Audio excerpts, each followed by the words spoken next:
So,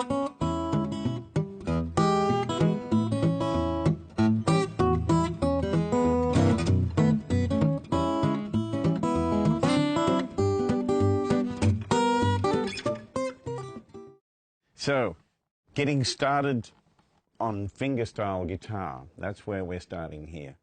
And I always teach this way, that you must play with the thumb first. So the thumb takes care of most of the backing anyway. Sometimes you add a little harmonies with your fingers, but mostly you want to get your thumb totally independent from the fingers. So, step one in learning fingerstyle guitar, put those rebellious digits down here and don't let them up.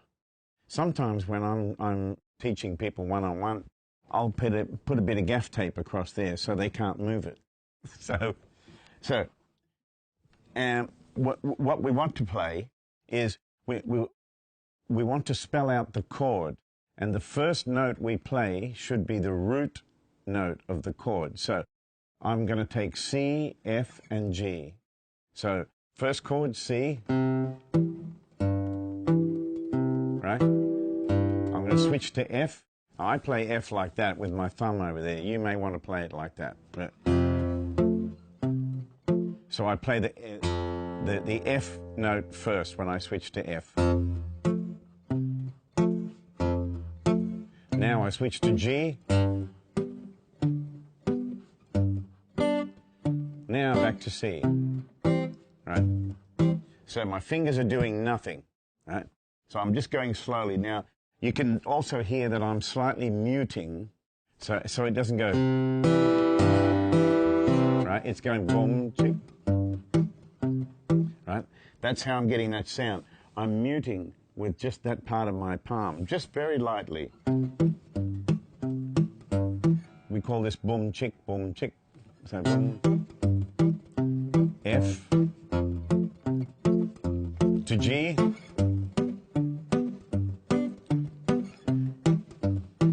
Now this technique applies to any chords that you want. If you want to play an A flat, then you've got to play the A flat bass first. C sharp. You see that? E flat. Back to A flat. Let's go to A. D. E. A. So that's it. The fingers are doing nothing. The thumb is playing a groove, playing the bass, and the spelling the chord out. See that? You might also notice that my thumb is straight like a finger, and I'm trying to play kind of parallel to the string like that. You see? If you approach it this way, that's bad.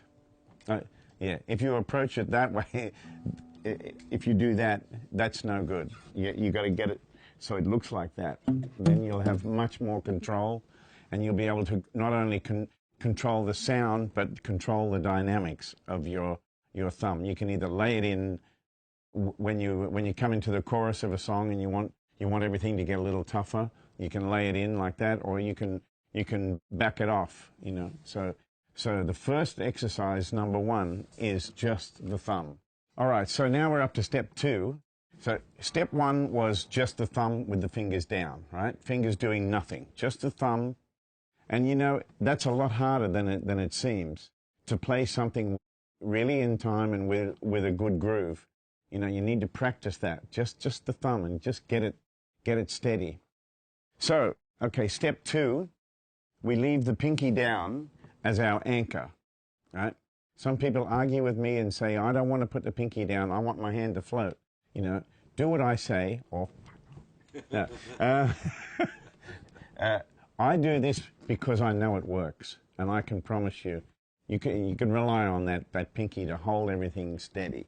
Okay, so now what we're going to do is we're going to play the thumb like we've just been doing in exercise one, but now with the fingers, we're going to spell the chord out like that.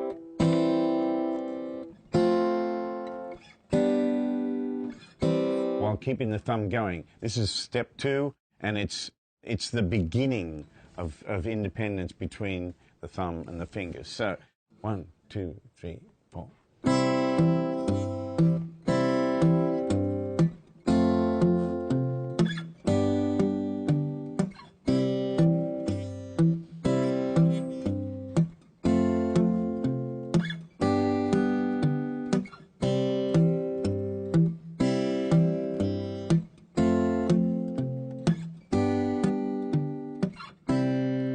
That's step 2. We're leaving our finger, a little pinky down, and we're playing with these 3 fingers, spelling out the chords. Now, step 3 is a little more difficult. And what we do is we play an accent with the fingers like this. 1, 2, 3, 4.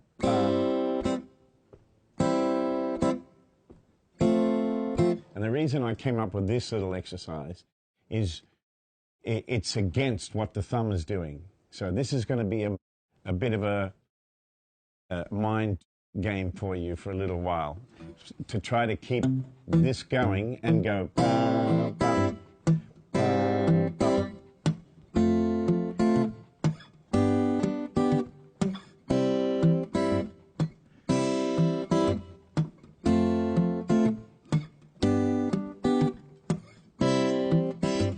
So that's step 3. Accent with the fingers while keeping the thumb steady. Okay? Now, step 4 is a little more difficult. What we're going to do is we're going to play arpeggios with our fingers. So we'll get.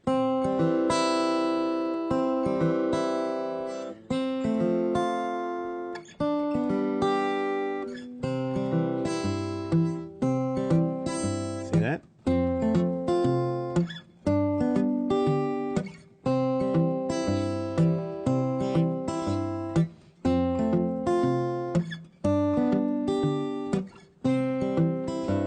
If you speed that up, it sounds.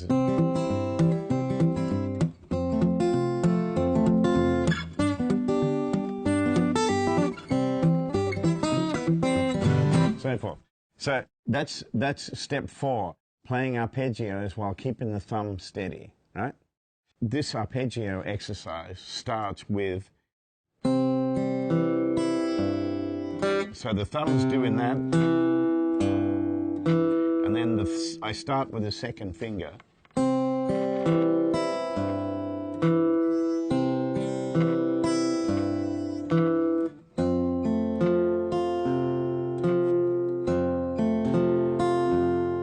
G.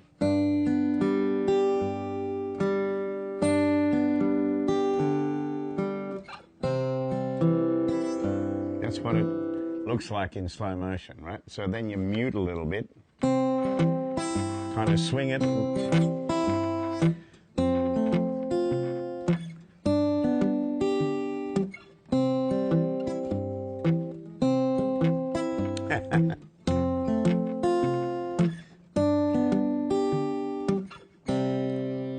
So that's basically the best exercise to get your fingers going against the thumb, and the thumb kind of being a part of the whole rolling thing, you know.